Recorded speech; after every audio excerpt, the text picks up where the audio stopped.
पहुंचते ही वहां जोरदार धमाका हुआ। मिसाइल विस्फोट होते ही नजारा ऐसा दिखा मानो कोई ज्वालामुखी फट पड़ा हो। टैंक से निकलते आग के गोले आसमान छूने लगे और सेकंड भर में पूरे इलाके में धुएं के बादल बन गए। इससे पहले भी रूस ने उस टैंक को निशाने पर लेकर कई मिसाइलें दागी, जिसकी वजह से उसके आसपास विस्फोट हुए और वहां आग भी लग गई। उधर पाकिस्तान के पंजाब प्रांत की असेंबली उस वक्त अखाड़े में तब्दील हो गई जब सदन के नए नेता और मुख्यमंत्री के चुनाव के लिए बुलाए गए सत्र को बिना वोटिंग के स्थगित कर दिया गया, जिसके बाद विपक्ष के विधायकों की इमरान खान की पार्टी के विधायकों से भिड़ंत शुरू हो गई और इसमें महिलाएं भी पीछे नहीं रहीं। उनके बीच भी जमकर धक्का मुक्की होती दिखाई दी और वो एक दूसरे को पकड़कर भी खींचती नजर आई, जिसकी वजह से सदन के अंदर अफरा तफरी का माहौल दिखा।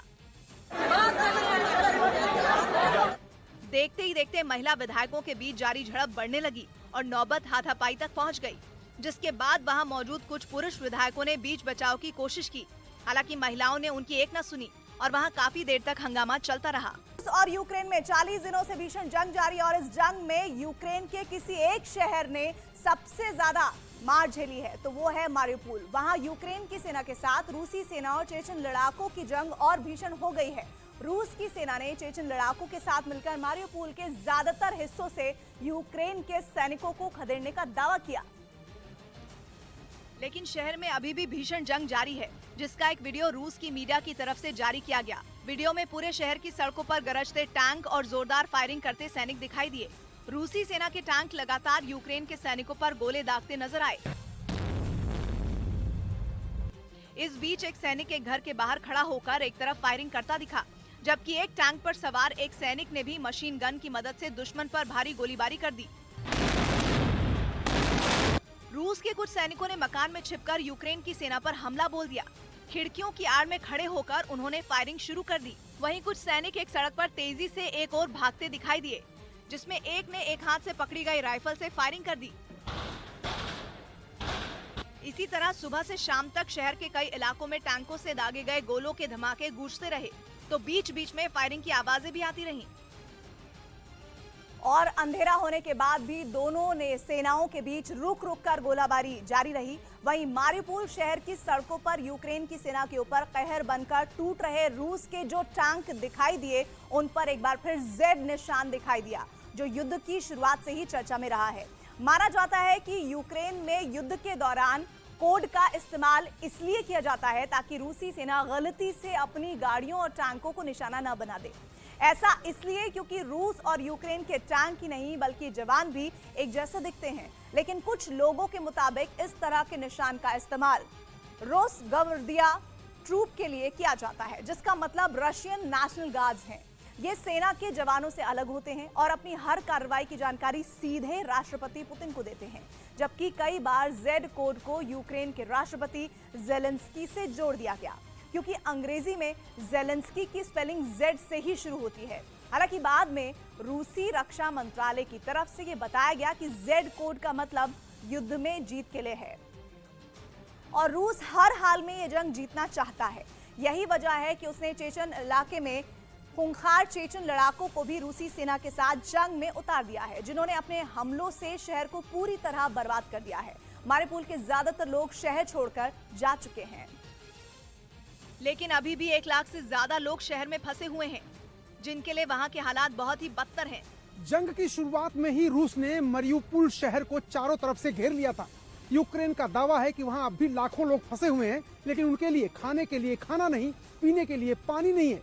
यही नहीं, यूक्रेन ये भी आरोप लगा रहा है कि रूस ने गैस की सप्लाई भी बंद कर दी है, जिससे लोगों का जीवन और मुश्किल हो गया है। इस बीच बम, गोले और बारूद के धमाकों के बीच वहां के रहने वाले लोग सुरक्षित ठिकाने पर जाने का इंतजार कर रहे हैं। एक जगह तो कुछ लोग खुले में खाना बनाते नजर आए। रूसी सेना और चेचन लड़ाकों के हमलों ने शहर को भी खंडहर में बदल दिया। कई मकान पूरी तरह मलबे में बदल गए। एक स्कूल पर भी हमले की मार दिखी। खिड़कियों के शीशे चकनाचूर नजर आए, तो बच्चों की बैठने की बेंच, कुर्सियां सब कबाड़ जैसे दिखाई दिए। उधर यूक्रेन के एनरहोदार शहर में भीषण गोलाबारी हुई, जिससे वहां अफरा तफरी मच गई। बताया गया कि वहां बड़ी संख्या में लोग एक रैली के लिए जमा हुए थे, लेकिन तभी अचानक गोलाबारी शुरू हो गई और वो पूरा इलाका गोलियों की तड़तड़ाहट से गूंज उठा। दावा है कि रैली में शामिल इन लोगों को रूसी सेना ने अपना निशाना बनाया, जिन पर ग्रेनेड और मशीन गन से हमला किया गया।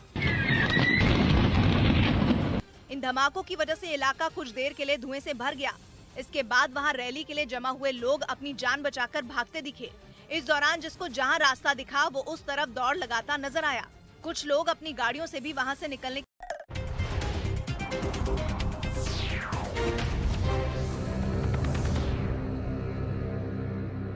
पाकिस्तान की सियासत में इस समय उथल पुथल मची हुई है। गेंद सुप्रीम कोर्ट के पाले में आ गई है, जिसमें एक तरफ इमरान खान है तो दूसरी तरफ खड़ा है पूरा विपक्ष। कोर्ट को तय करना है कि वो देश में चुनाव कराने में इमरान खान की मुराद पूरी करेगा या संसद भंग करने के फैसले पर विपक्ष की तरफ से दायर की गई अपील पर मुहर लगाएगा। कोर्ट का फैसला कुछ भी आए, लेकिन कुल मिलाकर इमरान खान ने पाकिस्तान को पूरी तरह से फंसा दिया है।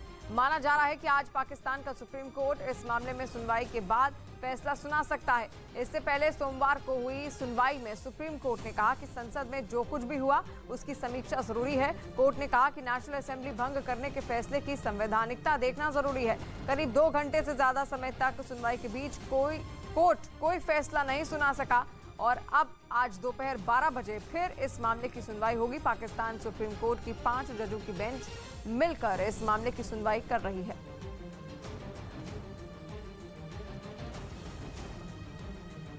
और पाकिस्तान में सियासी संकट के बीच एक बार फिर इस्लामाबाद में इमरान खान की सियासी पार्टी पीटीआई यानी कि पाकिस्तान तहरीक इंसाफ की बड़ी रैली हुई। इस दौरान मंच पर मौजूद इमरान खान भी अपने समर्थकों से घिरे नजर आए। माना जा रहा है कि इमरान खान ने एक बार फिर इस रैली के जरिए अपनी ताकत दिखाने की कोशिश की है। और इस्लामाबाद पाकिस्तान से तस्वीरें भी आप देखिए, रैली की तस्वीरें हैं। कल ये रैली हुई थी जिसमें एक तरीके से शक्ति प्रदर्शन माना जा रहा है। विपक्ष को यहाँ पर मुंह तोड़ जवाब इस रैली के जरिए इमरान खान आईना दिखाने की कोशिश जरूर विपक्ष को कर रहे हैं और तमाम समर्थक वहां पर इमरान खान के पहुंचे। अपने समर्थकों की भारी भीड़ देखकर इमरान खान भी फूले नहीं समाये। और प्रधानमंत्री पद जाते ही इमरान खान गिड़गिड़ाते दिख रहे हैं। इमरान खान ने कहा कि वो किसी मुल्क के खिलाफ नहीं है, ना ही इंडिया के खिलाफ है और ना ही अमेरिका के खिलाफ है। वो एक दोस्त का रिश्ता चाहता है और जिसमें बराबरी का हिस्सा हो।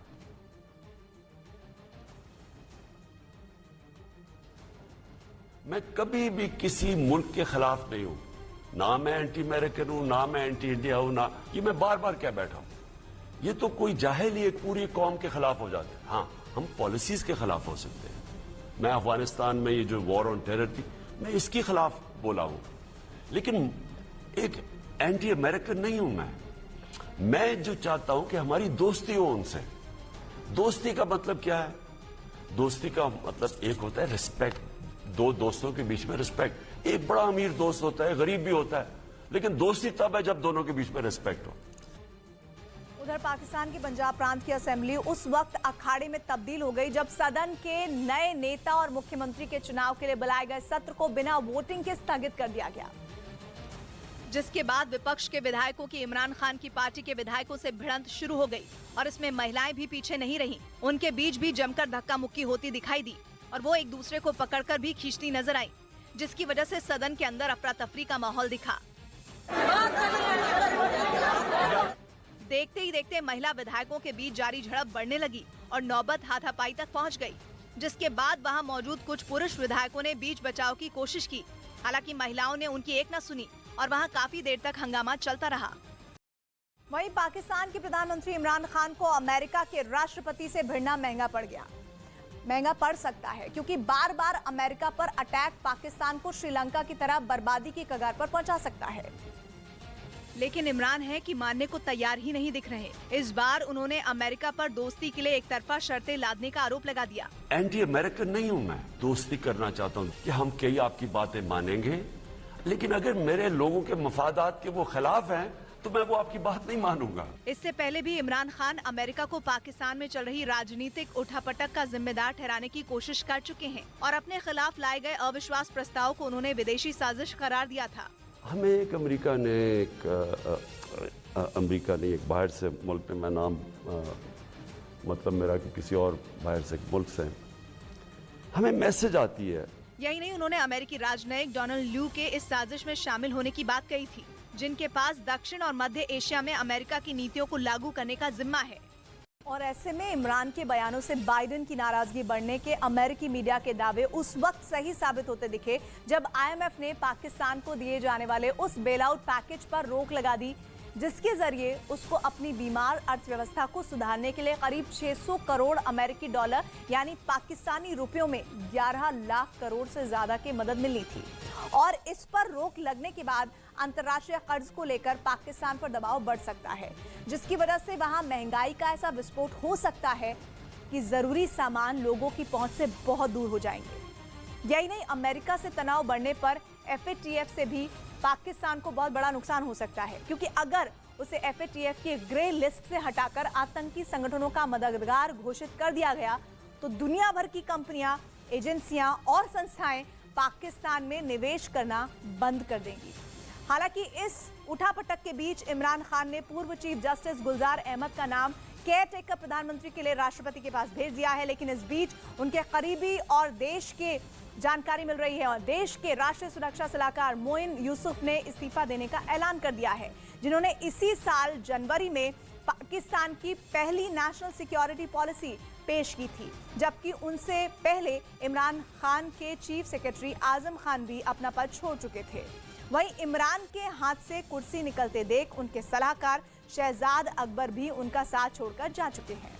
इस बीच खबर आ रही है कि पाकिस्तान में इमरान खान की कुर्सी जाने के बाद उनकी पत्नी बुशरा बीबी के करीबी ने पाकिस्तान छोड़ दिया। बुशरा बीबी की सहेली फराह खान पर भ्रष्टाचार के आरोप हैं, जिसके बाद उनके पाकिस्तान से दुबई भागने की खबर सामने आई। फराह खान पर वहां की विपक्षी पार्टियां लगातार भ्रष्टाचार के आरोप लगाती रही हैं। ऐसे में उनके इस तरह देश छोड़ने को पाकिस्तान में तेजी से बदलते राजनीतिक घटनाक्रम से भी जोड़कर देखा जा रहा है। वहीं विपक्ष के लगाए आरोपों पर इमरान खान की पार्टी PTI तिलमिला गई और उसने इन सभी आरोपों को बेबुनियाद बताया। साथ ही दावा किया कि विपक्ष को बुशरा बीबी के खिलाफ कोई आरोप नहीं मिले, इसलिए अब उनके दोस्तों को निशाना बनाया जा रहा है। हालांकि इस बीच खबर है कि इमरान की पार्टी तहरीक-ए-इंसाफ के कई नेताओं ने भी विदेश जाना शुरू कर दिया।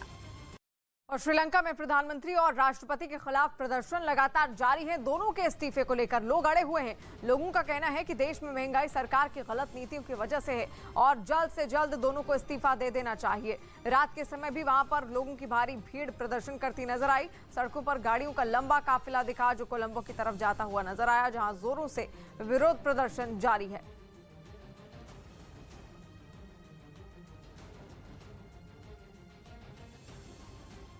President to step down. The economy has crashed. We don't have food to eat. We don't have gas. We don't have power. Nothing. The currency rate has escalated too bad. It's around $300 now. So the economy has crashed and we want him to step down. We want him to return all the money that the family has stolen from us. And we want the entire Rajapaksa family to go away from this country. People have been fed up since they came into power, since 2019. It has been nothing but failed promises that they told that they will fulfill, but nothing has been given. The people are fed up. Economic crisis, no petrol, there is no security in the country, no basic human rights.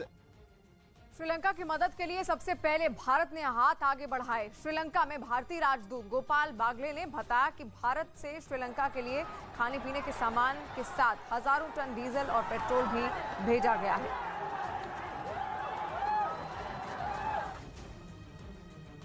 Bharat बहुत कई तरीके से मदद कर रहा है और बहुत तत्परता के साथ मदद कर रहा है।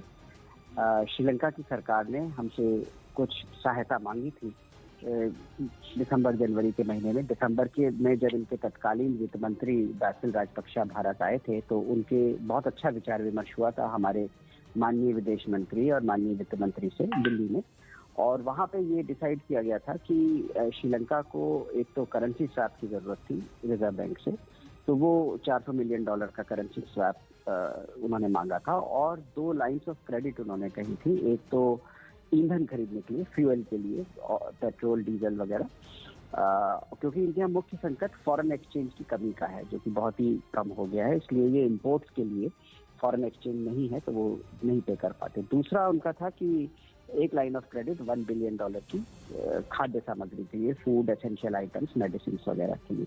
तो दोनों लाइन्स ऑफ क्रेडिट ऑपरेशनल करी जा चुकी हैं। जो फ्यूल की लाइन ऑफ क्रेडिट है $500 मिलियन की, वो मार्च से लागू हो गई है, फरवरी में उस पर साइन हुए थे, और उसके तहत 4 कंफाइनमेंट करीब 1,50,000 टन के आ चुके हैं श्रीलंका में, जिससे कि श्रीलंका के लोगों को बहुत राहत मिली है। डीजल, पेट्रोल और एविएशन फ्यूल जिसका इस्तेमाल हवाई जहाज वगैरह में होता है, तो सामान्य आदमी के जीवन में डीजल का ज़्यादा महत्व है, जैसे आप जानते हैं। तो यहाँ पावर जनरेशन के लिए भी डीजल इस्तेमाल किया जाता है। तो रोजगार के लिए, पावर जनरेशन के लिए, फैक्ट्रीज के लिए वो इसकी कल ही परसों मैंने इनके एनर्जी मिनिस्टर को वो हैंडओवर किया था टैंकर। 4 कंसाइनमेंट आ चुके हैं, 4-5 और आने हैं। फूड में भी एसेंशियल सप्लाई शुरू हो रही है। भारत से एक्सपोर्ट शुरू किया जा चुका है। श्रीलंका में लोगों के सब्र का बांध अब टूटता दिख रहा है। श्रीलंका के इतिहास में इतने बड़े पैमाने पर आंदोलन पहले कभी नहीं हुए जैसे अब देखे जा रहे हैं। पहले हालात से निपटने के लिए वहां कर्फ्यू लगाया गया था, अब कर्फ्यू तो हट चुका है, लेकिन सड़कों पर सैलाब उमड़ रहा है। न्यूज़ 18 की टीम कोलंबो में मौजूद है, जहां पिछले कुछ दिनों से लगातार लोग सरकार से इस्तीफा मांग रहे हैं और आरोप लगा रहे हैं कि सरकार के भ्रष्टाचार की वजह से उनके देश की हालत बद से बदतर हो चुकी है। युवा, बुजुर्ग, महिलाएं, पुरुष, हर वर्ग के लोग सड़कों पर उतरकर सरकार से इस्तीफा मांग रहे हैं। इस वक्त कोलंबो में मौजूद है, यहाँ पर जगह जगह पर विरोध प्रदर्शन हो रहे हैं, लोग सड़कों पर है, भारी गुस्सा लोगों में है, लोग नारेबाजी कर रहे हैं। हाथों में पोस्टर लिए लोग दिन भर नारेबाजी करते हैं, जबकि सड़कों पर उन्हें सुनने वाला कोई नहीं है। ना तो प्रदर्शनकारी ट्रैफिक रोक रहे हैं और ना ही किसी और तरह का हंगामा, लेकिन ना तो नारों का शोर थम रहा और ना ही प्रदर्शनकारियों का जोश कम हो रहा। हमको सिर्फ ये सबको रेजिग्नेशन चाहिए और नया फ्यूचर चाहिए। बच्चा लोग के लिए मिल्क पाउडर नहीं है, इलेक्ट्रिसिटी नहीं है, गैस नहीं है। We don't have petrol, we don't have diesel, we don't have gas, and all the mothers in this country are in tears. ये हाल कोलंबो की किसी एक बिल्डिंग या किसी एक सड़क का नहीं है, बल्कि श्रीलंका के ज्यादातर शहरों में हालात ऐसे ही हैं। आंदोलन में शामिल हो रहे लोगों का हाल ऐसा है जैसे वो कोई आजादी की जंग लड़ रहे हों। ये लोग चाहते हैं कि इनका देश बचा रहे। पूरी दुनिया की नजरें इस वक्त श्रीलंका पर टिकी हुई हैं। ये लोग आजादी चाहते हैं, आजादी चाहते हैं भ्रष्टाचार से। एक तरफ आर्थिक सुनामी और दूसरी तरफ सियासी कोहराम ने श्रीलंका में आग लगाकर रख दी है, जिसका पूरा गुस्सा लोग एक राजनीतिक परिवार पर निकाल रहे हैं। श्रीलंका के राष्ट्रपति गोताबाया राजपक्षे इस वक्त लोगों के निशाने पर हैं। उनका परिवार श्रीलंका में सबसे ताकतवर राजनीतिक परिवार है, जो पिछले करीब 20 साल से श्रीलंका की राजनीति पर काबिज है। चेहरा बीच बीच में बदलता भी रहा, लेकिन इस परिवार का दबदबा कब नहीं हुआ। दबदबा भी ऐसा कि देश की सत्ता का सबसे बड़ा पद इस परिवार के पास रहा। 2019 में गोताबाया राजपक्षे चुनाव जीतकर राष्ट्रपति बने, लेकिन इससे पहले उनके भाई महिंद्रा राजपक्षे 10 साल तक इस पद पर रह चुके थे। और जैसे ही 2019 में गोताबाया राजपक्षे चुनाव जीतकर राष्ट्रपति बने, उन्होंने अपने भाई महिंद्रा राजपक्षे को प्रधानमंत्री के पद पर नियुक्त कर दिया। केवल राष्ट्रपति और प्रधानमंत्री ही नहीं, बल्कि रक्षा मंत्री, वित्त मंत्री और खेल मंत्री भी राजपक्षे परिवार के लोग ही बनाए गए। मतलब ये कि मोटे तौर पर पूरी सरकार एक ही परिवार की मुट्ठी में आ गई। इससे पहले जब महिंद्रा राजपक्षे राष्ट्रपति थे, उस वक्त भी कुछ ऐसा ही हुआ था। रक्षा मंत्री, वित्त मंत्रालय, राजमार्ग मंत्रालय, खेल मंत्रालय और ज्यादातर सारे अहम मंत्रालय केवल राजपक्षे परिवार के लोगों के पास ही रहे। यहाँ तक कि उस वक्त तो दावा ये किया जाता था कि श्रीलंका की सरकार के कुल बजट का 70% हिस्सा केवल इस परिवार की मुट्ठी में बंद रहता है। इसलिए 2015 में वहां की विपक्षी पार्टियों ने परिवारवाद के मुद्दे पर राजपक्षे की सरकार को घेरा और चुनाव जीतने में कामयाब भी रहे। 2019 के चुनाव में महिंद्रा राजपक्षे की जगह उनके भाई गोताबाया राजपक्षे का चेहरा आगे किया गया और चुनाव जीतने में कामयाबी मिल गई। लेकिन इस बार जब आर्थिक संकट आया तो राजपक्षे परिवार पर फिर लोगों का गुस्सा फूट पड़ा और पूरे श्रीलंका में छिड़े आंदोलन के केंद्र में राजपक्षे परिवार ही है। श्रीलंका में चल रहे आंदोलन के बीच लोगों का नारा है गो होम गोता, मतलब गोताबाया राजपक्षे का इस्तीफा। ये कंट्री कितना अच्छा कंट्री है। ये राजपक्ष खानदान पूरा डॉलर सब लूट लिया। अपने घरों से निकलकर श्रीलंका के लोग अब सड़कों पर कड़ी धूप में निकले हुए हैं। दिन भर राजपक्षे परिवार के विरोध में नारे लगा रहे हैं। Rajapaksas go home, Rajapaksas go home, Rajapaksas go home.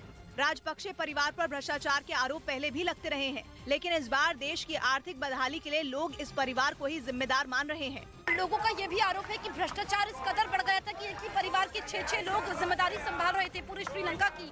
हालांकि श्रीलंका में पहले भी राजपक्षे परिवार पर गंभीर आरोप लगते रहे हैं। जिनमें सबसे गंभीर आरोप भ्रष्टाचार का ही है। श्रीलंका की पिछली सरकार ने IMF और कई देशों की सरकारों से राजपक्षे परिवार का भ्रष्टाचार खोजने में मदद भी मांगी थी, लेकिन कोई मदद नहीं मिल पाई। सरकार का कार्यकाल पूरा तो हुआ, लेकिन राजपक्षे परिवार का छिपाया हुआ कथित काला धन कोई खोज नहीं पाया। आरोप था कि राजपक्षे परिवार ने श्रीलंका में भ्रष्टाचार के जरिए 70,000 करोड़ रुपए की दौलत को विदेशी बैंकों में ठिकाने लगा दिया। पिछली सरकार ने IMF के अलावा वर्ल्ड बैंक से भी इन आरोपों की जांच करने में मदद मांगी थी, लेकिन कोई कामयाबी नहीं मिल पाई। यहां तक कि पिछली सरकार में प्रधानमंत्री पद संभाल रहे रनिल विक्रमासिंघे की अगुवाई में एक खास एंटी करप्शन यूनिट बनाई गई, जिसका काम था राजपक्षे परिवार के भ्रष्टाचार की जांच करना। उस जांच का भी कोई नतीजा नहीं निकला। मतलब ये कि किसी भी जांच में कोई नतीजा नहीं निकल पाया, लेकिन घूसखोरी से लेकर हत्या तक के संगीन आरोप इस परिवार पर लगते रहे। और इस बार भी राजपक्षे परिवार पर किसी भी अदालत ने कोई फैसला नहीं सुनाया। लेकिन देश में आए आर्थिक संकट के बाद लोगों का गुस्सा फूट पड़ा। हालत ये है कि पेट्रोल पंपों पर भी सेना तैनात की गई है। आप पीछे आर्मी के जवानों को देख सकते हैं, वो यहाँ पर हिफाजत कर रहे हैं कि लोग ज्यादा डीजल ना भरवा दे, लोग ज्यादा पेट्रोल ना भरवा दे। लोग बड़े बड़े डब्बे लेकर पेट्रोल पंपों पर घंटों तक बैठते हैं ताकि उन्हें डीजल मिल जाए, लेकिन घंटों इंतजार करने के बाद भी डीजल नहीं मिल पाता।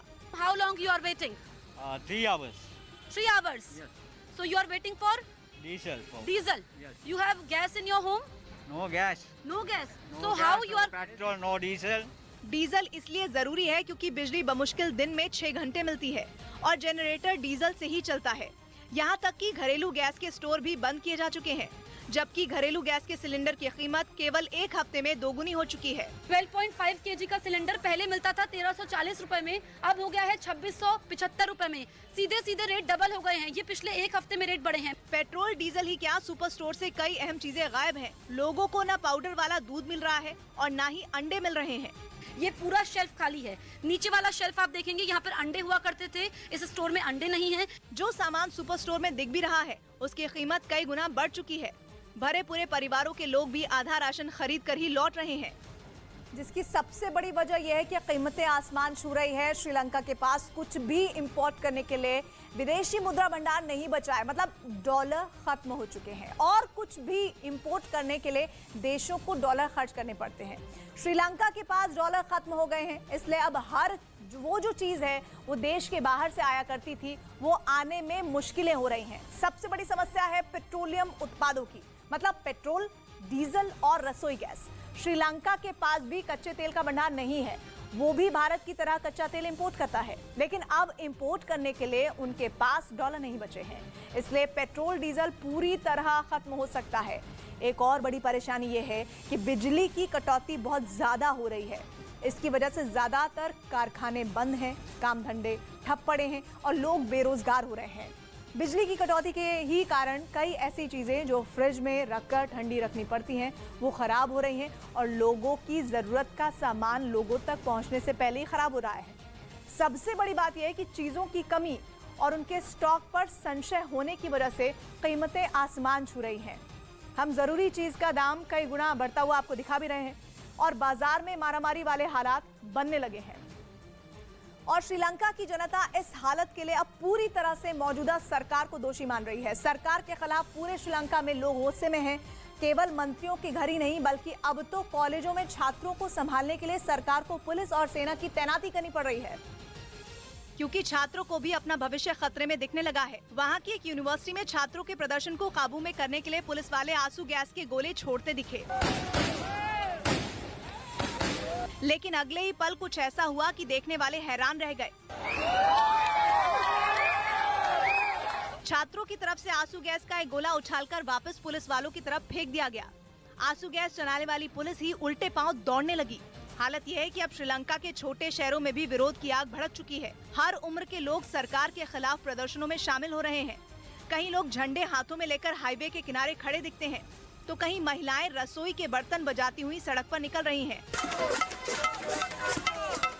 कहीं मशाल जुलूस निकल रहे हैं, तो कहीं श्रीलंका की सरकार के मंत्रियों के घरों के बाहर भीड़ जमा दिखती है। वहाँ की पुलिस और सेना का सबसे बड़ा काम अब प्रदर्शनों को रोकना और प्रदर्शनकारियों को काबू में करना रह गया है। कोलंबो में इस समय लोग विरोध प्रदर्शन कर रहे हैं। देखिए न्यूज़ 18 की टीम की एक ग्राउंड रिपोर्ट। मैं इस वक्त कोलंबो के इंडिपेंडेंस स्क्वायर में मौजूद हूँ। तस्वीरें मैं आपको दिखा देती हूँ। लोगों का भारी आक्रोश है। ये भीड़ आप देखिए, काफी तादाद में यहाँ पर लोग मौजूद हैं जिनके हाथों में ये बैनर्स है गो होम गोटा, ये आप देख सकते हैं। और ये भी लिखा है thank you for uniting us now get lost. इस तरह के बैनर्स है। Give us our stolen money back. पूरी कैबिनेट ने इस्तीफा तो दे दिया है, लेकिन यहाँ के लोग चाहते हैं कि राष्ट्रपति और प्रधानमंत्री दोनों का इस्तीफा हो। वो अपने भविष्य को लेकर के चिंतित है। महंगाई आसमान छू रही है। काफी तादाद में यहाँ पर लोग पहुंचे हैं। ये इंडिपेंडेंस स्क्वायर जहाँ पर आप देखेंगे, ये तस्वीरें आप देखिए, तस्वीरें पूरी स्थिति को बयां कर रही है। किस तरीके से एक देश कंगाल हो चुका है, उनका भविष्य खतरे में है, उनके पास न रोजगार है न रोटी है। For the past 74 years you have, इस तरीके से यहाँ पर चीजें लिखी हुई हैं। हम कुछ लोगों से बात भी करेंगे क्योंकि लोग काफी ज्यादा यहाँ पर परेशान हैं। और आप देखिए ये भी लिखा है we have to paid the fine. आप बताइए कहाँ से आप आई हैं? हम श्रीलंका कोलंबो। क्या मांगे हैं आप? हमको ये गवर्नमेंट चेंज करना ही होगी क्योंकि हम बहुत मुश्किल में रहती हूँ। हमको गैस नहीं है, पावर भी नहीं है, एजुकेशन भी बहुत कॉस्ट है। तो फिर हम मांगती हूँ ये गवर्नमेंट चेंज करने के लिए। तो आप लोग मदद करना हमको। ये आप स्टूडेंट हैं? नहीं, काम कर रही हूँ। आपका काम क्या करती हैं? रिसेप्शनिस्ट। तो उस पर भी असर पड़ा है? हाँ, हमको सैलरी भी कम है तो सैलरी नहीं नहीं मिलेगी। फिर क्योंकि ये सैलरी के साथ हमको नहीं जी सकते इधर, इसीलिए हमको ये गवर्नमेंट चेंज करना ही होगा। हमको ये चेंज करना ही होगा। बिल्कुल। तो देखिए लोगों का गुस्सा सरकार के खिलाफ है। लोग सड़कों पर उतर आए हैं अपने घर का सारा काम छोड़ करके। महंगाई आसमान छू रही है। लोग दाने दाने को मोहताज आ गए हैं। लोगों के चेहरे आप देखिए, इसमें छात्र भी बड़ी तादाद में मौजूद हैं जो इस देश का भविष्य हैं। You can't silent Sri Lanka, give us our money back. क्योंकि सरकार पर भ्रष्टाचार के गंभीर आरोप लगे हैं, परिवारवाद के भी आरोप लगे हैं। और ऐसे में ये लोग कह रहे हैं कि 6 लोग मिलकर के जो सरकार को चला रहे थे, लेकिन सिर्फ कैबिनेट का इस्तीफा मंजूर नहीं है, इसमें राष्ट्रपति का भी इस्तीफा होना चाहिए। गोटा गो बैक, इस तरह के पोस्टर्स इनके पास है, इस तरह के नारे वो लगा रहे हैं।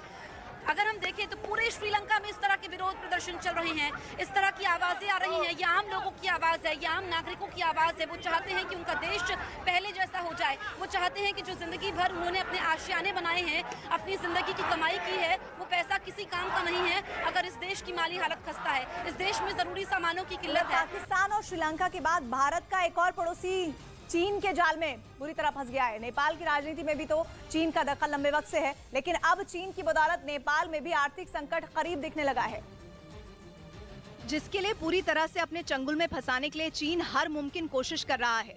चीन ने नेपाल के कम्युनिस्ट पार्टी के नेताओं के जरिए वहां की राजनीति में दखल बना ली है। हालत ये है कि नेपाल उन योजनाओं में भी अड़ंगा डाल रहा है जिसमें उसके देश के करोड़ों डॉलर की केवल मदद मिल रही है। मामला अमेरिका के मिलेनियम चैलेंज कॉर्पोरेशन फंड का है।